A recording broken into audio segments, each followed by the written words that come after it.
Hello and welcome to the Keys Essential video covering Patrol Guide Section 20701, Complaint Reporting System Continuous Events. Continuous event questions have been asked on every promotional exam for every rank going back over 20 years of testing. Let's just take the last three sergeant exams. The 2022 sergeant exam had 3 questions. The 2017 sergeant exam also had 3 questions. And the 2013 sergeant exam had 2 questions. So as you can see, continuous events is a very tested section of 20701. First, let's start with the definition of a continuous event. A continuous event occurs when an offense or multiple offenses were committed against a complainant during an ongoing situation that occurs in different precincts and or boroughs. Just to reiterate an important part of the definition, a continuous event is against one victim complainant, one victim or complainant only. When handling a continuous event scenario on test day, you need to be able to answer the following 2 questions. Question 1, where to record the 61, what precinct and or what jurisdiction code? Question 2, how to record. Basically, what are we calling this 61? What is the top charge on the complaint report? It is important to note that the above questions are totally independent of each other. The answer to question 1 does not influence the answer to question number 2. Where to record. The rule is precinct of origination, where it started, with the following 2 exceptions. Exception 1, if we have a homicide, it's recorded where the homicide occurred if the location is known. If the location of occurrence is unknown, we record it where the body was found. Exception number 2, rape first degree. Rape includes oral and anal in addition to vaginal. So in 2024, criminal sexual act has been repealed. It is now part of rape 1.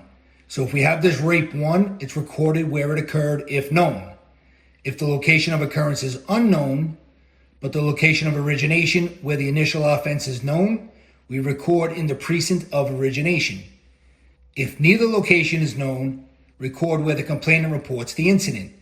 Now listen to this little caveat here they've gone to on numerous tests. If the rape occurs in more than one precinct, record where the initial rape occurred.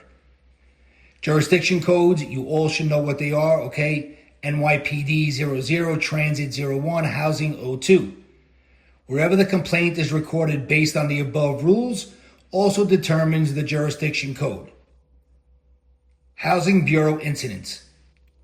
A continuous event that begins on development but ends off development or vice versa, the jurisdiction is determined by the above rules. Transit Bureau incidents. Moving trains, we record at the location of the next stop regardless of precinct or borough boundaries. A continuous event that begins on transit but ends off transit or vice versa, the jurisdiction determinant will be the location where the incident started, but is also subject to the exceptions above. How to record a complaint with multiple crimes. It's done in order by the 7 major rules.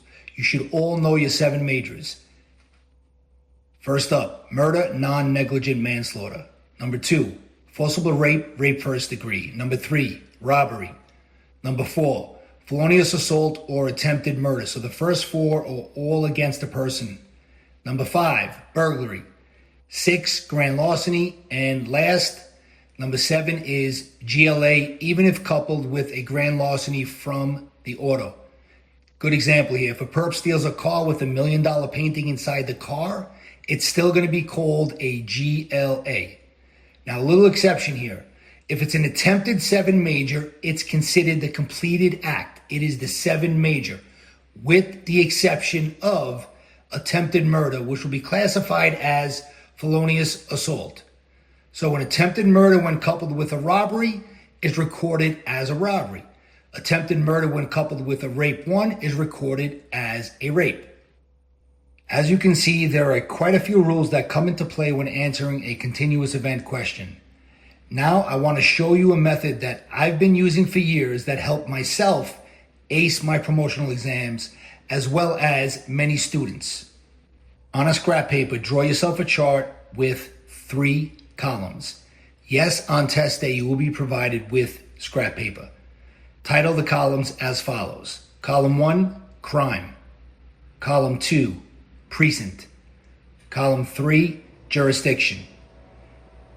Now, as we read the following question, which can be very lengthy on test day, just start filling in the blanks as they occur. You are assigned to the 75th Precinct and are preparing for borough-level CompStat by reading over some recent complaint reports. One complaint in particular gives rise to some questions. At 21:30 hours on a moving A train, a male perpetrator displays a gun and removes a wallet from a 13-year-old victim. So right there we have our first event in this scenario. We have a robbery. So let's go to our chart and document what just took place. So under crime, we are going to indicate robbery. On the precinct, we are going to indicate 8-3. And on the jurisdiction, we are going to indicate 0-1. Now we're going to go back to the question and continue. At the next stop, which is located in the 8-3 precinct, the perpetrator then forces the 13-year-old into a waiting vehicle that is driven by another male. So here is our second event of this scenario. So now we're going to the second row, right on the robbery, we're going to indicate kidnapping. On the precinct, 8-3, on the jurisdiction, 0-0. Let's go back to the question. The two perps drive the victim to a housing development in the 7-5 precinct and rape the victim at gunpoint. Here's the next event in this scenario. Back to our chart. Indicate rape under the crime column, 7-5 under the precinct column, and 0-2, because we're in housing now, under the jurisdiction column. Back to the question. After the rape at 23:45 hours, the perps drive the victim to a desolate street in the 101 precinct, shoot him in the head, and throw the 13-year-old victim out of the car. Shortly thereafter, the police arrive on scene and transport the victim to the hospital. The victim is in serious condition but is expected to survive. So here we have our next event. So go to our chart again, and you are going to write felony assault because the victim did not die. We don't have a homicide, murder. We have a felony assault. Precinct is going to be 101 and jurisdiction is going to be 00.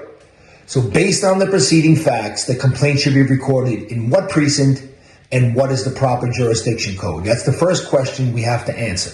So the rules for answering what precinct eats the number is the same rule we will use for determining the jurisdiction code. And if you go back to the lesson plan, the rule is precinct where this started.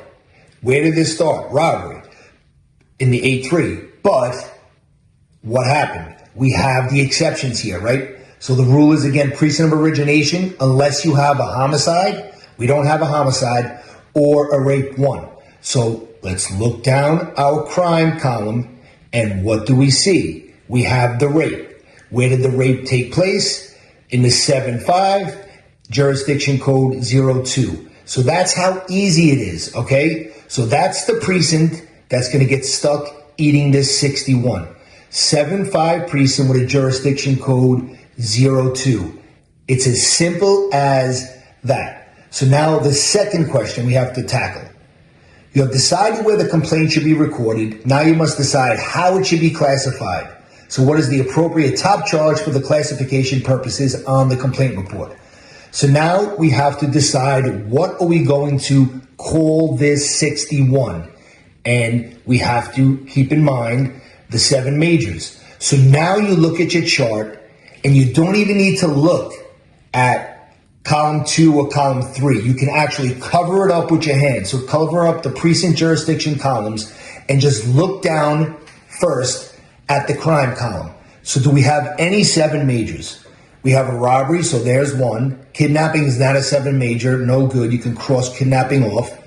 Rape is a 7 major, and then we have felonious assault. So we have 3 7 majors. But which one is the highest one, okay? So it is a rape. So you're going to call this 61 a rape. And again, the precinct is 7-5, jurisdiction code 02. Now, this all happens to line up.